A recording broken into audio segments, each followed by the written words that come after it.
All right, I sent the seat out to get recovered. I attempted it and I couldn't do it, so today we're gonna go ahead and put this light bar on this thing.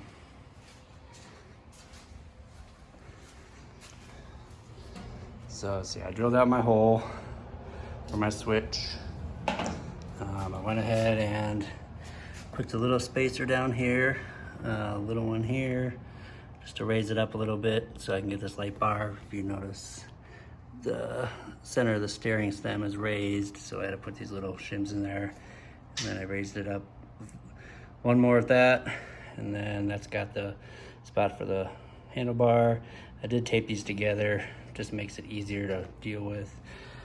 You're trying to do it by yourself, and then went ahead and used the old caps, because the other caps that come with it are these, and I have no use for these. I'm guessing these were supposed to go at the bottom if you had a sunken stem.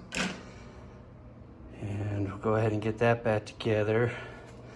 So a couple of the cables, these go on the outside.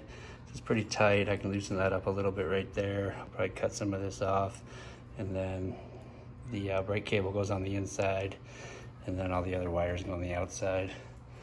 So get ahead and get this back together. All right, so we got this all wired.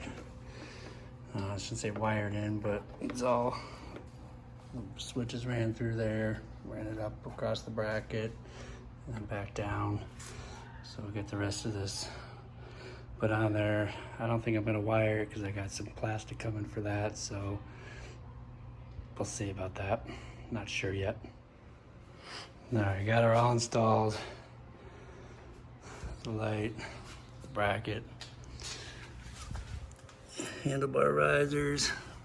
Pull that tape off there in a little bit, and on the switch.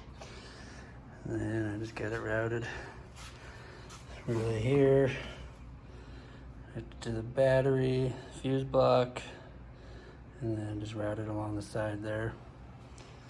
So the problem I was having with the just wiring it to the switch on this bike was I was getting a flicker effect. So it constantly looked like a strobe light because it wasn't getting a constant 12 volt. So I just opted to put the switch in there just to make it easier. I didn't have that problem with the other two bikes. They don't flicker, so I don't know if there's a higher output stator in these. But yeah, I mean, that's a 250 and that's a 400, and neither one of them get that flicker effect. So I don't know, it was just kind of weird. I thought I could do it the same way and just wiring it up to the switch, and once the bike started up, it would just strobe like a strobe light. So we just went with the switch, and we got a nice bright light for heading out at night.